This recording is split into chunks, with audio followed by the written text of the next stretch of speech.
Hi, welcome back. Well, today's video, we're going to show you all these molds and all these other lovely things.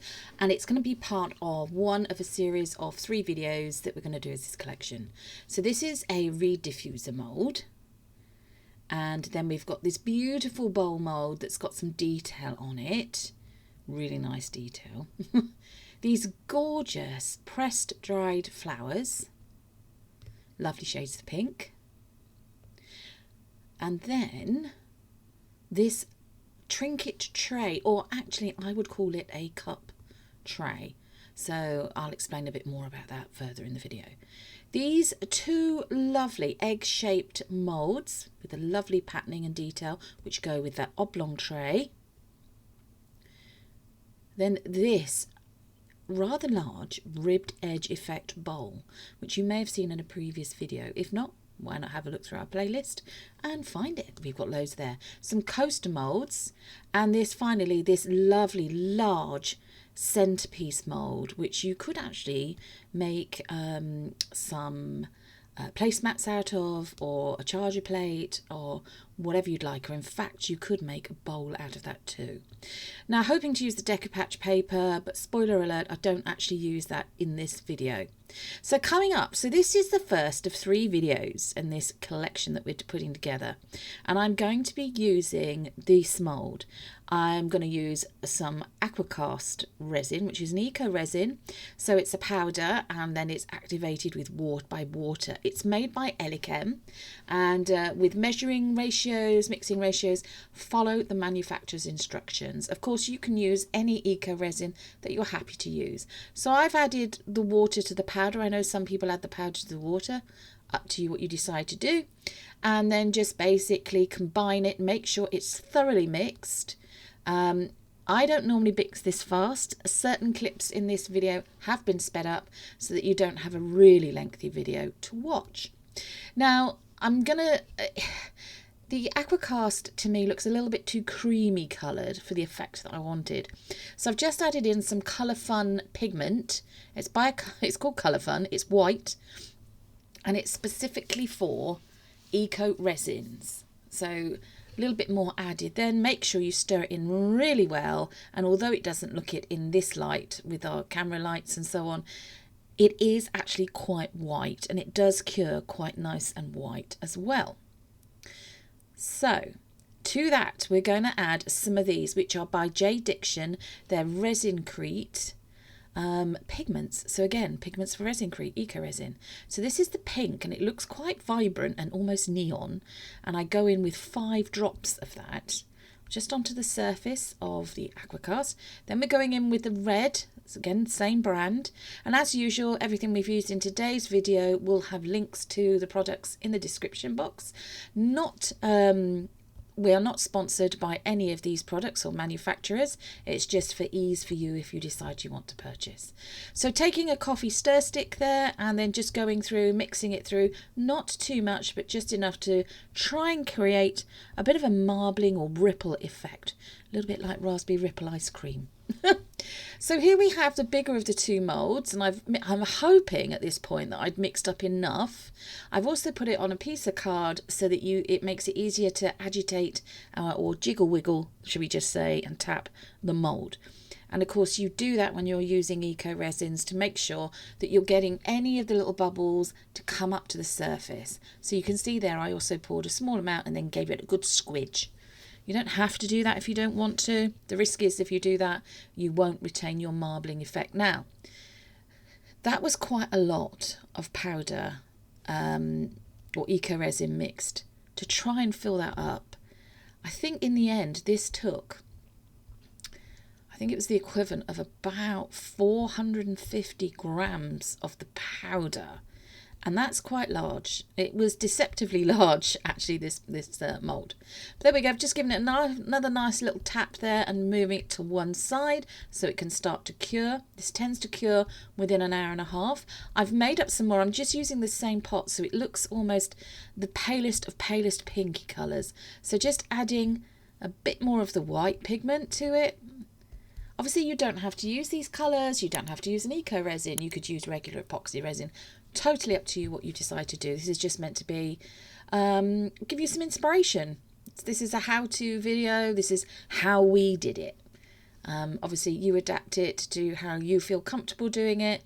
And yeah, share. Don't forget to share any tips or tricks or hints so that we can all learn together. So just using the smaller mould now. Now this looks a lot paler than the first one. And of course, we never know quite how it's going to perform in the mould. Is it going to go completely white? Is it going to go very, very pink? Is there going to be any kind of marbling pattern at all? You know, what is the situation? Of course, you'll have seen the thumbnail, so you know what the situation is.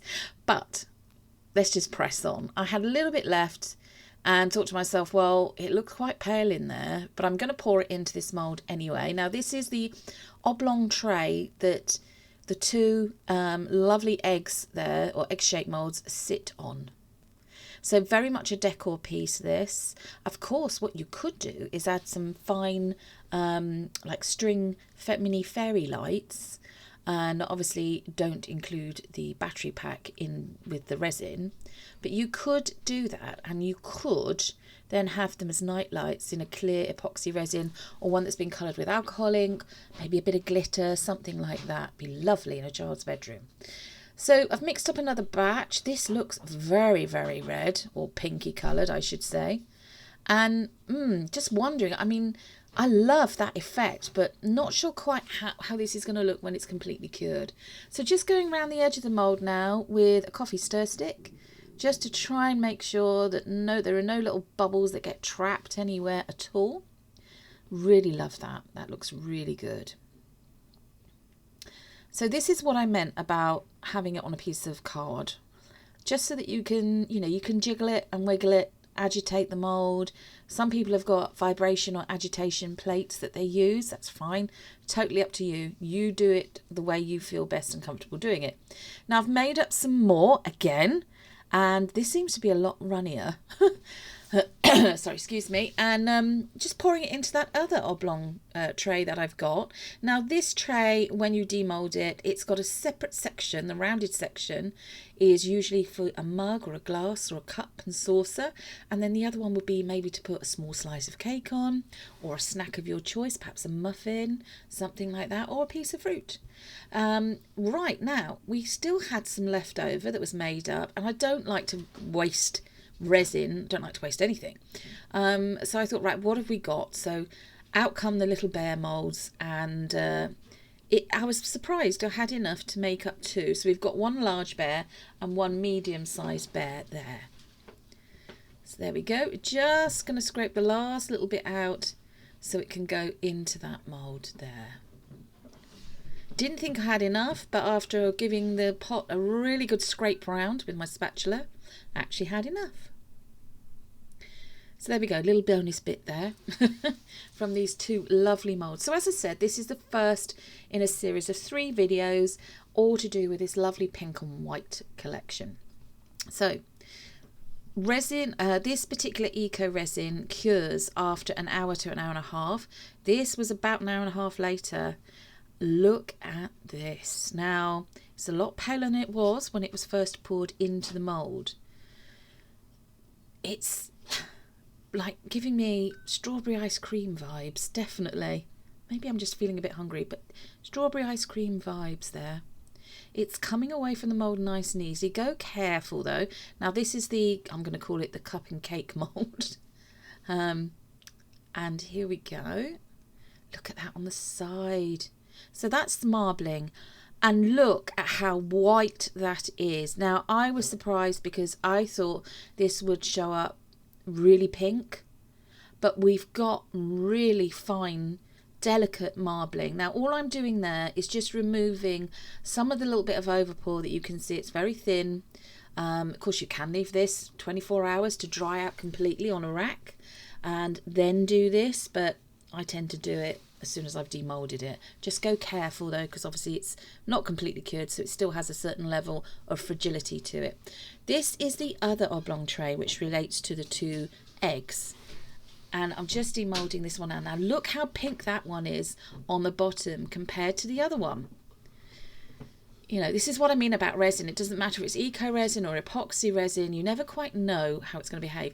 We've got a bit of marbling on the side, which is nice. We've got a little bit of overpour again, which I'll get rid of in the same way as the other one. But look at that. You see, it's really quite pale with the odd bit of like marbling, a little bit of red lined marbling, and a little mix of sort of the palest of pinks there as well. So one thing you can do is you can take one and do an emery board like I've got here and just file around all the edges. Now this will take off any excess eco resin that you've got, any little bits of overpour, and also it will stop so that it's nice and smooth. The edge is nice and smooth. So if you're going to use it in your own home, or if you're going to give it to somebody, or if you're going to sell it, it's not going to be put down on a surface and then mark the surface that's been put down on. Of course, you can put a piece of self-adhesive felt on the bottom or cork to these if you wish. We tend not to. As long as we've been able to get the base nice and sanded flat, then we don't tend to put anything else on the bottom of these. There we go. So just continuing with the emery board there to make sure it's nicely sanded down. Of course, if you do leave this to the following day to do, it's going to be a lot harder. So it's going to be a bit more work with regards to sanding. Just be careful if you're going to do it like I am, which is literally just as you've demolded it, because as I said, it can be quite fragile. So the base there you can see is a little bit lumpy or bumpy in places. So I'm literally just going over with the same emery board over the surface and getting it, sort of smoothing it out a little bit. There we go. So one last little go around and then just a little inspection. Couldn't actually see any air bubbles, or there might be a couple there. So here are the two bears. Now these, can't wait to see these. Carefully taking these out of the mould. There we go, just very, very carefully, just pull and push. So pushing it up from the bottom of the mould so it comes out like that. It's come away from the mould nicely. Very pinky red on the back, as you can see, but then you turn it over and look at that. Got a tiny little splodge of red there, but really quite sweet, very sweet. And then here's the other one. So that was the bigger one of the two. This is the medium-sized bear. Just demoulding this one again. Go careful around the ears because they might still be a little bit fragile. And the legs. And there we go, look at him, a bit paler than the first one. But still looking really, really lovely. Make a nice little keepsake gift perhaps for someone. So those are the two bears. Now, final bit of demould.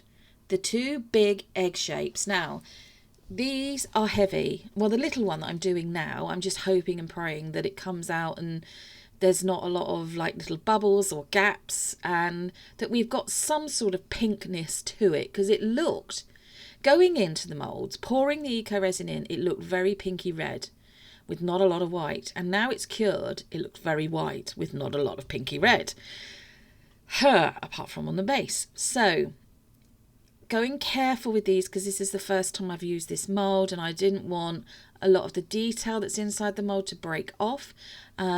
But it looks pretty good. Don't know if you noticed there with the mould, but it's daisies. Look at that. So very white in places and only the tiniest bit of pink and the palest of pink colours on the top, which, to be honest with you, I wasn't disappointed. Yeah, I was going to leave it to cure after. I was going to sand the base for definite. Going to use exactly the same method as I did with the oblong trays.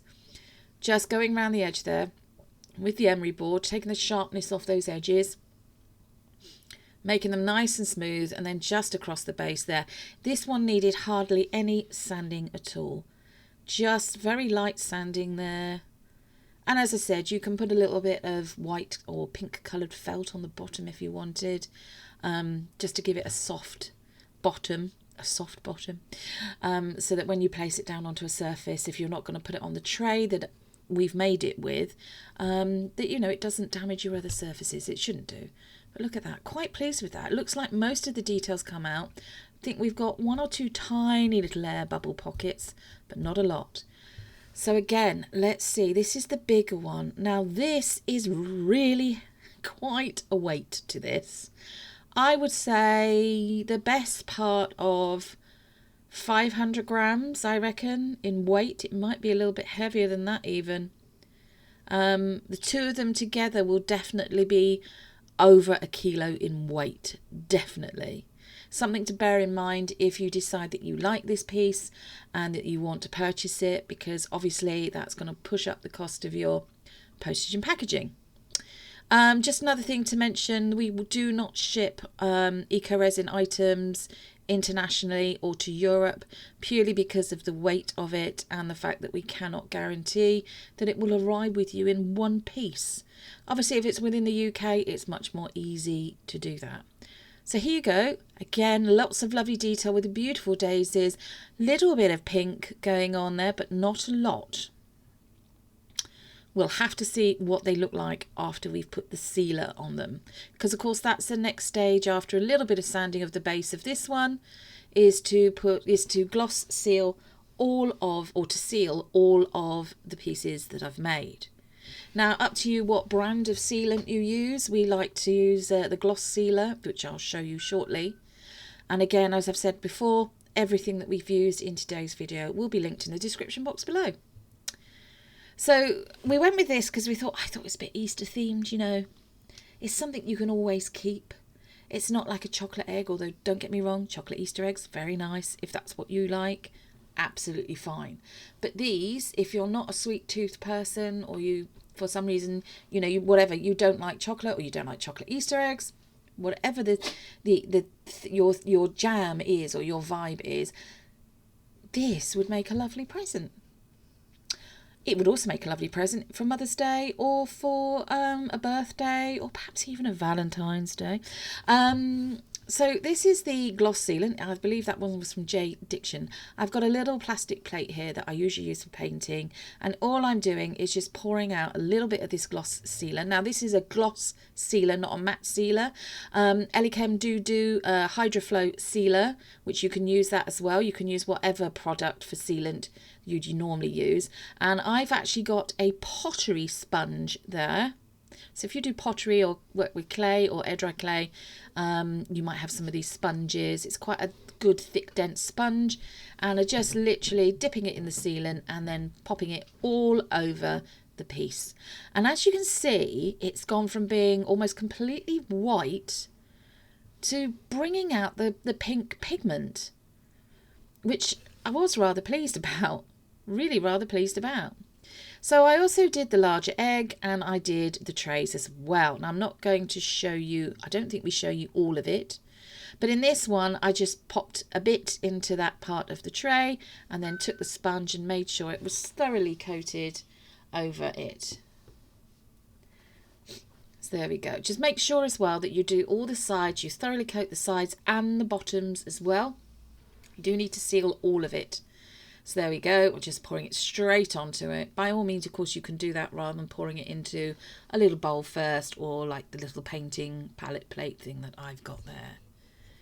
So this was one of 2 coats of sealant that I did, and in the second coat, I did something a little bit different. Now, don't forget, you do need to do the bears as well. So everything had the first coat, and then I thought, do you know what? I've seen... I can't remember the manufacturer, but they use mica powder or tints in their sealant, and it gives it this beautiful effect. So I thought, wonder if you could use a bit of glitter, because you know me by now, bit of glitter, I love a bit of glitter. So I put some of the iridescent white glitter onto mixed it in with the gloss sealer on that little painting plate there. Got the sponge, like I'm going to do now, a bit more of the sealant, the gloss sealer. Of course, you don't have to use a gloss one, you can use matte if you want. And then it's a bit of a close-up here now, so you can see what the glitter does. Look at that. It just disperses across the top. Give it a little stir around with a stir stick. And then straight in with the brush and over the little bear there. There we go. I just wanted to see how this would dry. Would it look good? Would it even show up? You know, how much glitter had actually gone onto him. You can see a little bit of residue of glitter there on the plate as well. So you can't see very much of it whilst it's still damp, but when it dries out, it gives just a little hint of glitter. Now, second coat for the eggs. So again, pouring the gloss sealant onto that little painting tray, palette tray, or palette plate even, sorry, that I've got. Adding in the iridescent white glitter. I mean, you could, if you were feeling brave, add some pink glitter, or perhaps some gold glitter, or whatever colour you want, depending on what colours you're using. But look at that. It looks beautiful. Now, we've got Aurora Borealis tints by a lovely lady called Jules at Resin Jules. If you've not checked out her website, do check out her website. And also Helena, who is at Resin Detra Supplies. She sells, so Jules sells these beautiful tints. They're not micas, they're tints. You can add them to resin, you can dust them onto moulds, and they look absolutely beautiful. So you could do an Aurora Borealis tint. Now, this is the next stage, and I thought, although I really like these and they have dried a lot pinker, they just need a little something in the centre. Got a tiny bit of that iridescent glitter going on. Please excuse the state of my hands. Very, very sorry about that. In shot, usually you see my hands with gloves on. So all I'm doing here is I've taken a lovely warm gold metallic paint, a little micro brush, and then applying it to the centre of these daisies. And I think it just gives it that little pop of colour. It just finishes off the piece. Obviously, you don't have to do this. You could paint them all white in the centre if you wanted to.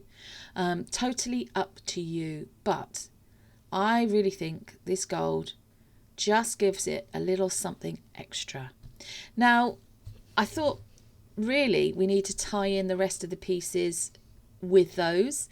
So as you can see, I just showed you the teddy. I gave him a few little highlights of gold.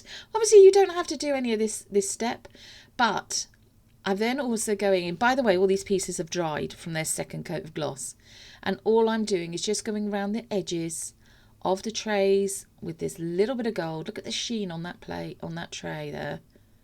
Little hints, little sparkles of the iridescent glitter. And then just a few little highlights of the gold. Don't know if you can see that very well. Might not be coming up too well on this camera. But just highlighting it. Again, as I said, you don't have to do this if you don't want to. But also look nice in silver. And bronze. Lovely. If you did this, oh, by the way, that hair that you can see there on the tray, I have removed it. So yes, we're going to do that. We do that with that one, and then we're also going to do the same with this one. Just around the edges there. Now this one looks like it's going on a little bit thicker than the other one, so I do go in with a kitchen towel and just wipe it off a little bit. But here you go. Here is the beauty shot. The beautiful bears, the gorgeous cup and cake tray, and the two lovely eggs finished with their little golden centres on their beautiful tray as well. So here coming up, also a little sneak peek of the following video, what we will be making. Look at that beautiful bowl, the large charger plate or tray at the back, and the reed diffuser. So don't forget to hit the like, share and subscribe, notifications on, and you'll see the next video. Take care everyone. Thank you for watching. Bye bye.